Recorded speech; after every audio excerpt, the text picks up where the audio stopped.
Alright, it's the White Tiger Knight, and this is the install of the AR-10 rifle length buffer tube and the buffer spring and buffer. Now the buffer tube is the same as a rifle length AR-15 buffer tube, but the buffer spring and the buffer are specific for 308, so make sure you get that right. And the CS David Tubbs CS spring, flat wire spring, I think is great, so let's go ahead and check it out. So again, you got your receiver extension or buffer tube. Again, this is the AR-15 mil-spec rifle length buffer tube. It works with the AR-308 or the LR-308. And just go ahead and get it set up here. Make sure you don't strip these threads and tighten it all the way down. And you don't want to get it all the way tight. You want to get it right before you got your little your buffer detent and spring. As you can see, it goes right in that little hole there. So just get it tightened down right until that level. Just drop your spring and detent in, and then you can go ahead and slide the CS spring in. So as you can see here, I'm getting right close, right near the little area where you got your buffer spring and detent. And you back it off a little bit. Go ahead and drop the spring down in. You drop the spring in first, and set the detent right on top of that.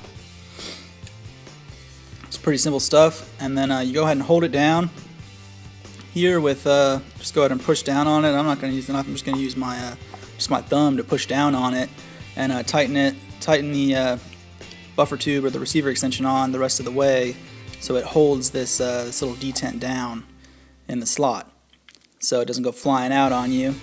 And actually, this is one of the best fitting parts in this entire build. Kind of fits just perfectly on there, right when you get all the way tight.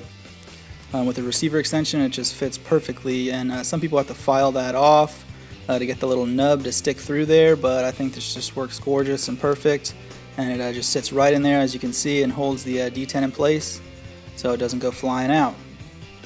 So after this is complete, just go ahead and push down on the detent and slide the spring and buffer in.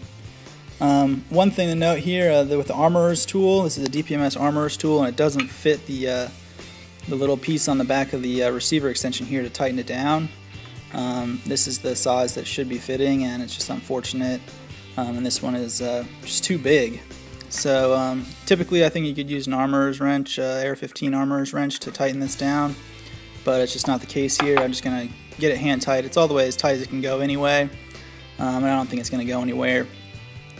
You could put some Loctite on the threads if you really wanted, but I'm just going to get it all set up for now, and then I'll make it more permanent once I know that everything's working correctly. Now with the CS flat wire spring, it's a little tough getting over that little detent, so just go ahead and kind of twist it or screw it on at first. You can use something flat to push down on the detent while you're sliding the spring in, but it's just tough, and you just got to push it on there. So make sure you try not to bend the spring so much and get it all out of whack, but just pushing it through and getting it on there. As you can see, it's a little tough, but you just got to muscle it in there, and once you get it up almost all the way in, you can go ahead and slide the buffer on and then just push it all the way through. It's not so hard.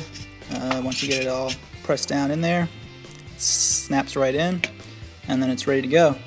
So you know, pretty simple stuff. You just see, as you can see here, it just snaps right over top of that little detent, and that holds it in place. And if you want to remove it, you just go ahead and push down on the detent and pull it all out.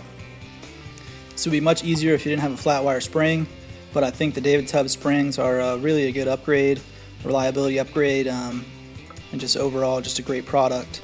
So as you can see here, the buffer tube and buffer and spring are installed here.